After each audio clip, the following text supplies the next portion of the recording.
பாருங்க பவுலும் சீலாவும் குற்றப்படுத்தினாங்களா? நாங்க என்ன தப்பு செய்தோம், எங்களுக்கு நீதி வேணும், சட்டம் எங்க போச்சு கேட்டாங்களா? இல்ல, வாயே திறக்கல. நைய புடைச்சாங்களாம். நைய புடைக்கிறதுனா எப்படி இருக்கும் தெரியுமா? ஒரு இடத்துல நம்ம கீழே வந்து கண்ணி போச்சுன்னா அம்மா வலி வலிக்குது, அப்படிதானே?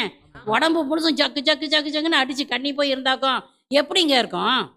பவுலும் சீலாவும் அதை பத்திலாம் பொருட்படுத்தல, நல்லா துதிச்சாங்க. அந்த சமயத்துல என்ன நடக்குது? மற்ற கைதிகள்லாம் இவங்க துதிக்கிறத கேட்டுக்கிட்டு இருக்கிறாங்க. திடீர்னு நிலநடுக்கம் வருது. சிறைச்சாலை இருக்க எல்லா கதவுகளும் திறக்குது. எல்லா கைதிகளுடைய விலங்குகளும் கலன்று விழுந்தன. அல்லேலூயா. அல்லேலூயா. நன்றி சொல்லி வல்லமையோட துதிக்கிற துதிக்கு கட்டுகளை உடைக்கிற வல்லமை உண்டு. அல்லேலூயா. அல்லேலூயா. நீங்க பாவக்கட்டுல இருக்கலாம், சாபக்கட்டுல இருக்கலாம், நோயின் கட்டுகள்ல இருக்கலாம், பேயின் கட்டுகள்ல இருக்கலாம், மரண கட்டுகள்ல இருக்கலாம். நன்றி சொல்லி துதியுங்க, கட்டுகள் உடையும்.